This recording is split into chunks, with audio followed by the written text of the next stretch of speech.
Hello friends, I am Dr. Shraddha Ranjan. Today I am starting a new series of contemporary Indian philosophy जो कि competitive exams के लिए बहुत ही helpful होगा, जैसे IAS, PCS इन सब एग्जाम्स के लिए। तो आज हम शुरू करते हैं। Today I begin with G Moore's concept defence of common sense. तो चलिए देखते हैं जी मूर का डिफेंस ऑफ कॉमन सेंस क्या कहता है। जी मूर का डिफेंस ऑफ कॉमन सेंस। जी मूर ने ये थ्योरी दिया, इसमें कुछ भी नहीं है, सिंपल है, कॉमन सेंस को डिफेंड किया है। तो ये छोटा सा एक सिनॉप्सिस मैंने बोर्ड पे बना रखा है। ये सिनॉप्सिस इसलिए बनाया है मैंने ताकि आप लोगों को ये पता रहे कि बस इतने ही में सारा ये टॉपिक कवर हो जाता है। तो इस टॉपिक को इन्होंने डिस्कस किया है। ये क्या क्या हमें पढ़ना है ये देख लेते हैं पहले। डिफेंस ऑफ कॉमन सेंस या कॉमन बिलीफ या कॉमन सेंस कहते किसको हैं? तो ऐसा विश्वास जिसे हर वयस्क एवं बुद्धिमान व्यक्ति विश्वास करता है। ये सिंपल सा डेफिनेशन दिया है इन्होंने। Those believes that every normal, mature and intelligent adult can accept and trust. ये सिंपल सा एक डेफिनेशन दिया है। जैसे कि हमारे पास दो हाथ हैं, तो हमें ये प्रूफ करने की जरूरत नहीं है कि हमारे पास दो हाथ हैं। दोनों हाथ हैं, ये दिख रहे हैं हमें। मैं एक हाथ से दूसरे हाथ को पकड़ सकता हूँ, ये ऑटोमेटिक प्रूव्ड है, इसको प्रूफ करने की जरूरत नहीं है। यही कॉमन बिलीफ है, कॉमन सेंस है। नेक्स्ट हमें ये पढ़ना है कि कॉमन सेंस और कॉमन बिलीफ को मानने का कारण क्या है। तो कुछ कारण हैं, जैसे यहाँ पे मैंने लिख रखा है, to live practical and social life, time and space are real, it is practical and reasonable, our sensation are caused by external objects etc। तो ये कारण है स्वीकार करने के, इसको एक्सप्लेन करेंगे।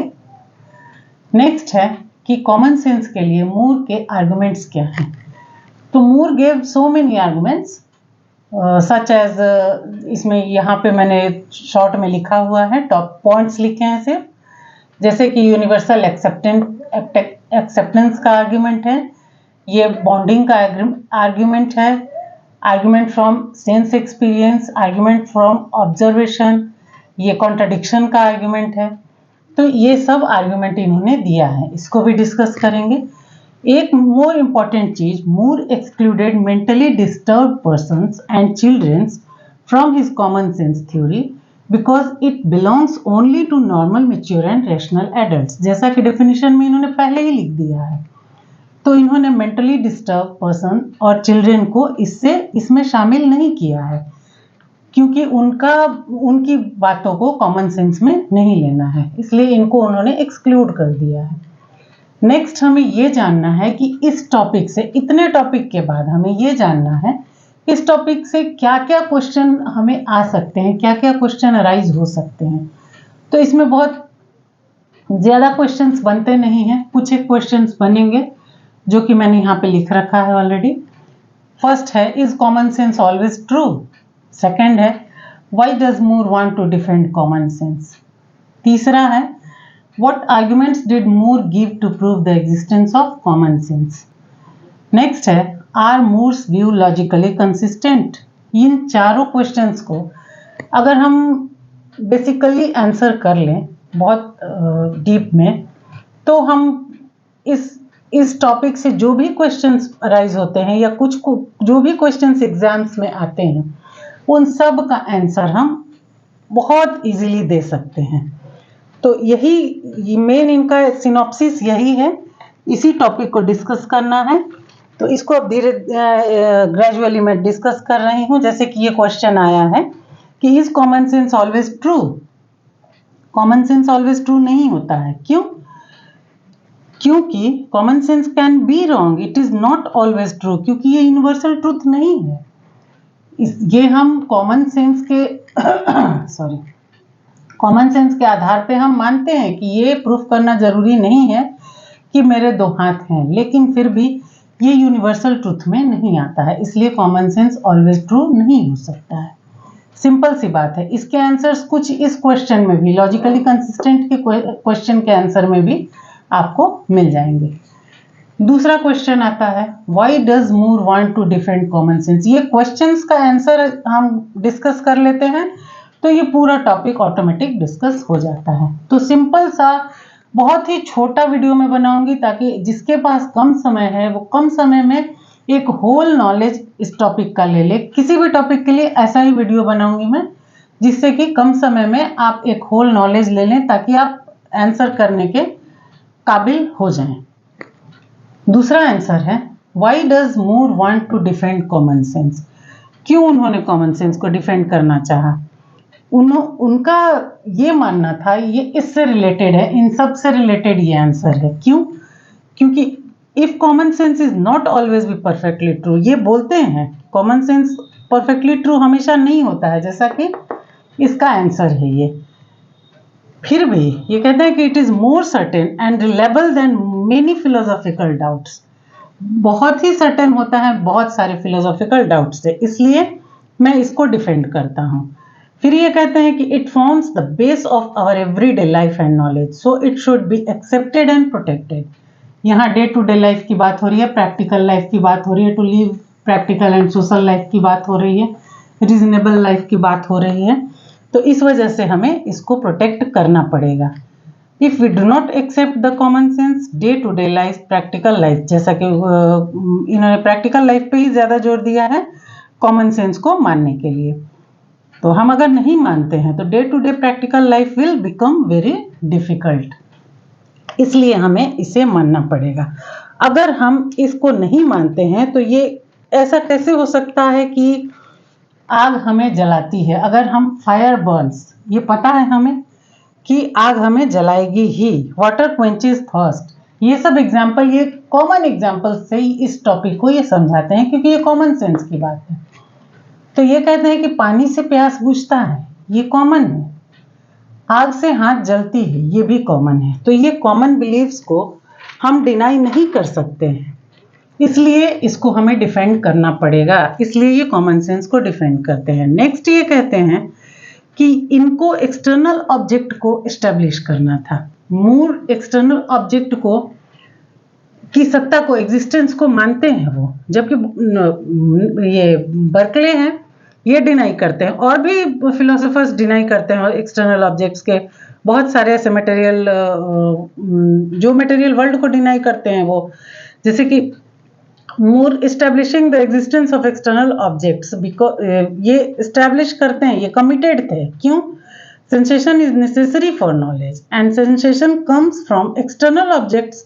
ये सिंपल सी बात है, हमारे किसी भी नॉलेज के लिए, अगर मैं ये पेन ली हूँ, इसको टच करूंगी, इसको लिखूंगी, तभी मैं जानूंगी कि ये क्या ऑब्जेक्ट है, अदरवाइज मुझे नहीं पता चलेगा। तो sensation is necessary for knowledge, ये जाना हुआ बात है। On the other hand, Berkeley denied the material world, which made knowledge more difficult. अगर बर्कले मटेरियल वर्ल्ड को ही डिनाई कर देते हैं तो हमें नॉलेज कहाँ मिलेगा? कहीं नहीं मिल सकता है। और बर्कले के साथ एक प्रॉब्लम ये भी है कि बर्कले क्या कंसिडर करते हैं? Berkeley consider space and time to be imaginary, but Moore argued that if space and time are imaginary, अगर स्पेस एंड टाइम रियल नहीं है, then external object exist within space and time. external object कहाँ पे exist करेगा? space and time में ही exist करेगा। so space and time cannot be imaginary, otherwise existence of space and time would come into question. अगर space and time को ही हम unreal मान लें, imaginary मान लें, तो फिर हमारे सारे objects, सारे हमारे कोई भी एक्टिविटीज कहाँ एग्जिस्ट करेगी? तो ये बर्कले की बात को नहीं मानते हैं, पर बर्कले इनको इस टॉपिक पे क्रिटिसाइज करते हैं। इस वजह से ये बहुत ही डेडली इसको डिफेंड करते हैं कॉमन सेंस को। इन सब टॉपिक को आप लिखिएगा जो मैंने अभी एक्सप्लेन किया। तीसरा क्वेश्चन आ जाता है कि what argument did Moore give to proof the existence of common sense. क्या आर्गुमेंट दिया उन्होंने? ये आर्गुमेंट दिया है उन्होंने, मैंने पहले भी ये टॉपिक्स लिख रखे हैं। सिंपल सा टॉपिक है, सिंपल सा आर्गुमेंट एक्सप्लेनेशन है इसका। यूनिवर्सल आर्गुमेंट बोल सकते हैं, और acceptance which says that things accepted, इनका कहना है कि things accepted by everyone and whose existence is believed by all, सभी के द्वारा माना जाए इस तर्क पे इसको ये प्रूफ करते हैं, आर्गुमेंट देते हैं। Do not need further proof. अगर मेरे पास दो हाथ है, ये ऐसा कहते हैं कि कोई एग्जिस्टेंस का प्रूफ देने का ज़रूरत नहीं है हमें कि मेरा हाथ का एग्जिस्टेंस है। Everyone believes that they have two hands, so it does not require proof. ऐसा ये मानते हैं, इसलिए ये इनका कहना है सर्वसम्मति के तर्क के द्वारा कि ये सबके द्वारा मान्य होता है और मान्य होना भी चाहिए। इसको डिनाई नहीं कर सकते हैं कि हमारे दो हाथ हैं। दूसरा तर्क आ जाता है इनका कॉम्पेलिंग का, या फिर कह सकते हैं इनएविटेबल आर्ग्यूमेंट। इसमें क्या कहना है, everyone is born to accept common sense. Example जैसा कि बताया अभी मैंने, drinking water quenches thirst, fire causes burning, these are matters of fire causes burning. ये क्या है, these are matters of common sense. किस चीज का ये एक्सप्लेन कर रहे हैं हम इससे एस्केप नहीं कर सकते हैं। अगर हम इससे एस्केप करेंगे तो इसका मतलब ये होगा कि हम इंग्लिश में बात कर रहे हैं, I am speaking in English and denying that I don't know English. ऐसा इन्होंने एग्जाम्पल दिया है कि मैं इंग्लिश बोलते हुए ये कह रहा हूँ कि इंग्लिश नहीं आता है मुझे, तो इसको हम डिनाई करते हैं, तो यही बात हो जाती है। तो ये डिनाइड नहीं हुआ, इसको हम डिनाई नहीं कर पाए। तीसरा आर्ग्यूमेंट ये देते हैं सेंसेशन से related, argument from sense experience. क्या कहता है, sensation according to this sensation we get through our senses indicate the existence of external objects because sensation cannot arise without external object। यहाँ पे आया है ना, our sensation are caused by external object। तो हमारा सेंसेशन एक्सटर्नल ऑब्जेक्ट देखेगा, external object को touch करेगा, छुएगा, कुछ भी एक्सपीरियंस लेगा, तभी सेंसेशन के थ्रू ही हमें नॉलेज होगा। अदरवाइज सेंस एक्सपीरियंस के बिना नॉलेज नहीं हो सकता है, ये इनका कहना है। कुछ और भी बहुत सारी बातें कहते हैं ये आर्ग्यू करते हैं कि existence of the external object should not be accepted. ये बोलते हैं, बहुत सारे फिलोसफर्स ऐसा बोलते हैं, बट मूर आर्ग्यू करते हैं if experience can create illusions. बहुत सारे फिलोसफर्स बोलते हैं कि इल्यूजन क्रिएट करते हैं, पर ये कहते हैं कि if it create illusions it also through experience those illusions are corrected. Illusions से ही, एक्सपीरियंस से ही ये इल्यूजन्स हम करेक्ट कर सकते हैं, इसके बिना नहीं हो सकता है। Just because our senses sometime not give us accurate knowledge, it does not mean that we should completely reject sense experience, क्योंकि सेंस एक्सपीरियंस से ही हम सारे नॉलेज गेन करते हैं, तो हम इसको डिनाई नहीं कर सकते हैं। We can not understand truth without experience, ऐसा मूर का मानना है। मूर हमेशा यही कहते हैं कि सेंस एक्सपीरियंस से ही हमें नॉलेज होता है। ये इनका ये कहना है कि अगर हमें सेंस एक्सपीरियंस नहीं होगा, then how can I know that fire burns and water quenches our thirst. ये इसके लिए इन्होंने तर्क दिया है, ये बहुत ही सिंपल तर्क है।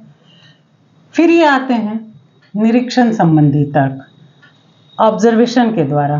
क्या कहते हैं ये, कोई भी चीज का ऑब्जर्वेशन हम नहीं करेंगे तो हमें एक्सटर्नल ऑब्जेक्ट के बारे में कैसे ज्ञान होगा, नहीं हो सकता है। External object can be proved through observation. For example, if any arises about an object, if any doubt arises about any object, जैसा कि मैंने बताया अभी आपको कि ये पेन है, मुझे डाउट है कि नहीं ये पेन नहीं ये डंडा है, हाउ कैन आई नो, कैसे जान सकते हैं हम इसको। We can understand it by touching it, by using it, by seeing it, learning about it। कुछ ना कुछ तो हमको इसका एक्सपीरियंस लेना पड़ेगा। So we can come to know that what the object is। ये पेन ही है। How it can be used, ये कैसे यूज होता है, लिखूंगी तब जानूंगी कि अरे ये इससे तो लिखते हैं। तो इस वजह से हमें ऑब्जर्वेशन करना भी जरूरी है। बिना ऑब्जर्वेशन के हम नहीं जान सकते हैं कि हम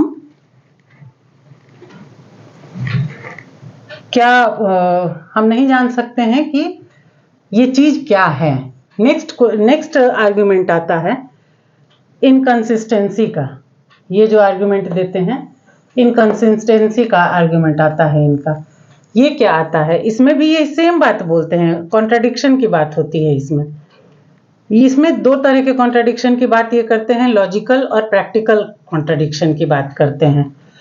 लॉजिकल कॉन्ट्राडिक्शन में क्या बोलते हैं, Moore pointed out that Berkeley claims we can not prove the existence of other persons.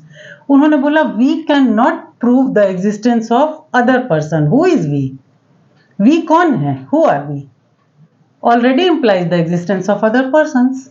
We को तो उनने मान लिया, तो अदर पर्सन को भी मानना पड़ेगा उन्हें।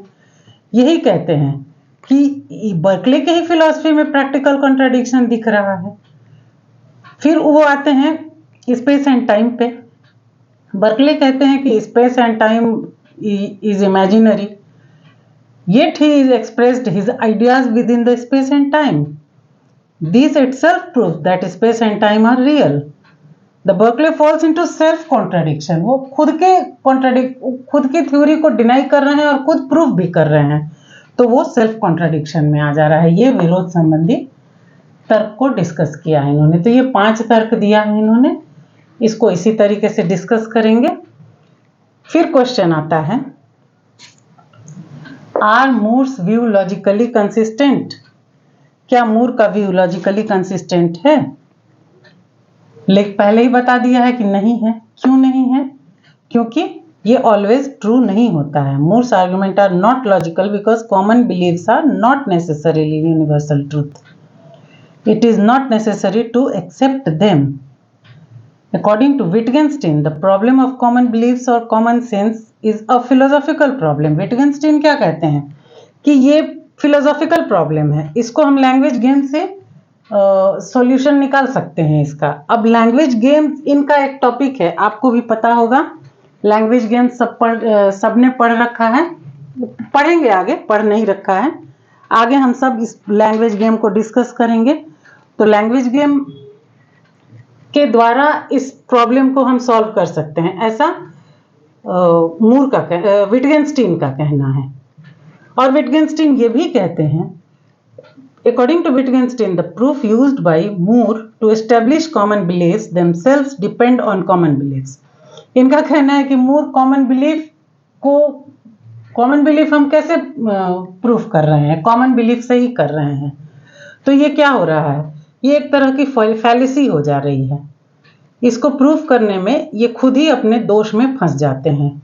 तो ये चक्रक दोष में फंस जाते हैं। क्योंकि ये कहते हैं कि proving common beliefs on the basis of such proofs leads to a circular fallacy. इनका कहना है कि ये सारे प्रूफ्स जो ये कॉमन बिलीफ के प्रूफ को किससे प्रूफ कर रहे हैं, कॉमन बिलीफ से कर रहे हैं। तो ये एक दोष में फंस जाते हैं जिसको सर्कुलर फैलिसी बोलते हैं या चक्रक दोष बोलते हैं। तो बर्कले ने इनको नहीं माना, विटगेंस्टीन ने इनको नहीं माना है, सबने इनको क्रिटिसाइज किया है। तो इसमें इनका क्रिटिसिज्म लिखना है।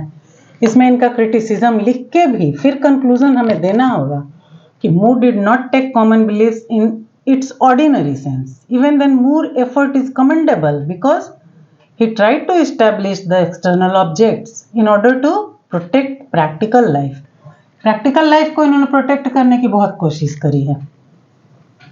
If people in society do not accept the existence of external objects, it would become difficult to live a practical life. ये मानना है मूर का। तो ये कंक्लूजन हमें देना पड़ेगा उसमें कि अगर हम ऐसा नहीं करते हैं तो हमारे लिए प्रैक्टिकल लाइफ लीड करना बहुत मुश्किल हो जाएगा।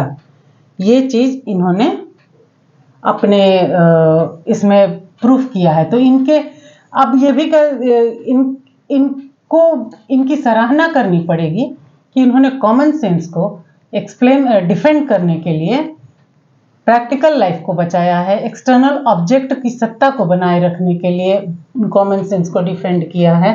इन सब चीज़ों को लिखने के बाद कंक्लूजन में हमें यही लिखना है कि मूर का ये एक सराहनीय, बहुत कमेंडेबल इनका प्रयास है कॉमन सेंस को डिफेंड करने का। इतना ही मूर का डिफेंस ऑफ कॉमन सेंस है, इसके अलावा कुछ भी नहीं है। इतने आंसर्स को अगर हम बहुत ही अच्छे से कर लेते हैं तो इसके बाद हमें इस टॉपिक में कोई प्रॉब्लम नहीं आएगा। तो इन सिनॉप्सिस को आप ध्यान में रखते हुए, जैसा मैंने अभी वर्बली एक्सप्लेन किया, आप उसको अच्छे से आंसर बना के इसको उसी तरीके से लिख लेंगे, आपका पूरा टॉपिक कवर हो जाएगा। इसके आगे हम नेक्स्ट वीडियो में आते हैं तो रेफिट्यूशन ऑफ आइडियलिज्म, इस टॉपिक को डिस्कस करेंगे 1-2 दिन बाद। तब तक आप इसको कवर करने की पूरी तरीके से तैयारी करिए। आगे के वीडियो में फिर इस टॉपिक को लेकर मिलते हैं। तब तक के लिए गुड बाय।